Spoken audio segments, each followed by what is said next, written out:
Nancy Cortez is in San Francisco. Clinton held a fundraiser there last night and will hold another one in Seattle today. Nancy, I want to talk about Michelle Obama. Boy, was she emotional when she denounced Donald Trump's comments about women without even mentioning his name. In fact, how much of an impact do you think this will have on the election? 25 days left now.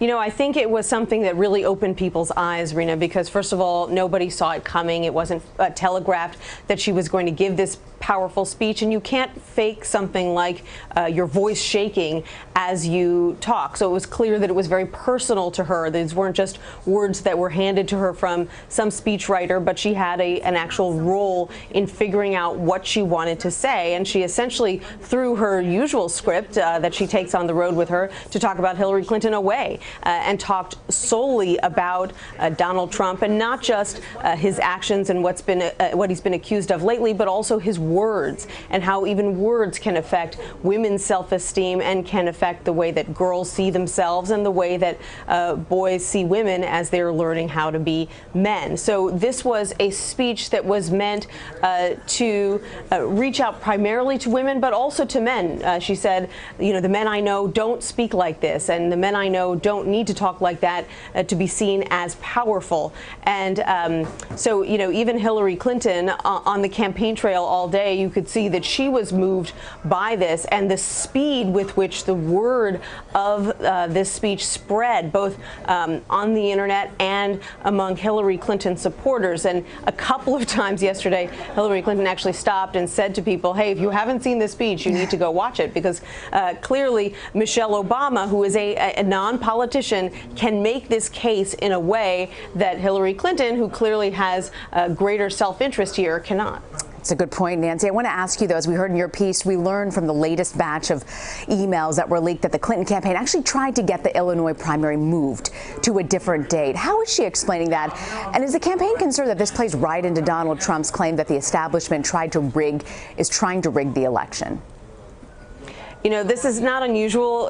Democrats and Republicans try to move up and move down primaries all the time. That's why there are now penalties in place that the parties try to impose so that states won't do that. But it is fascinating to be able to read about it and to read about the strategy in these emails 2 years practically before the primary took place. And to hear the Clinton campaign manager basically strategizing and saying, look, the time is of the essence. We need to get to the state legislature now and get them to try to do this, because otherwise the legislative calendar will get away from us. And he also went on to say in that email that he's not sure how much help Democrats in the state legislature will be, because they're a little bit miffed by the president of the United States, who's from Illinois, and feel neglected by him. So obviously these are the kinds of things that are embarrassing when they get out and may cause some tension with the White House, for example.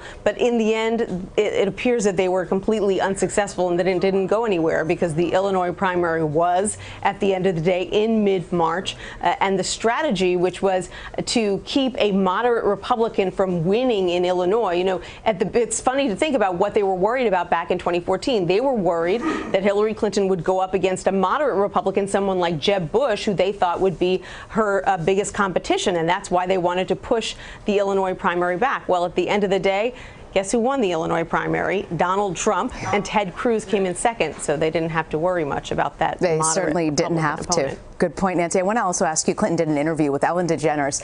It's going to air today. We want to play you a little clip from that. Because of the revelation of the public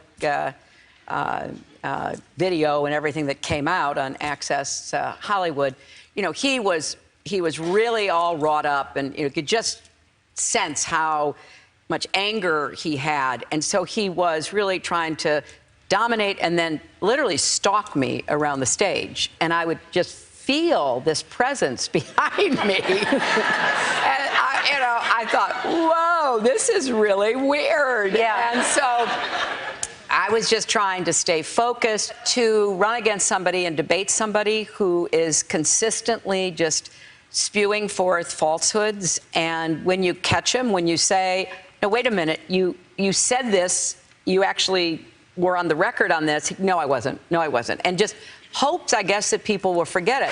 It's debating like a a teenager. It's hard. It really is. It is hard. It's like debating a teenager because it is whatever, he just says things and it's just like, you know, and then interrupts, makes me smarter. Like, you just, what? So, Nancy, what's the strategy here? Going to some sort of a non-traditional outlet? Are we going to expect to see more of these kinds of interviews in the last go-round here?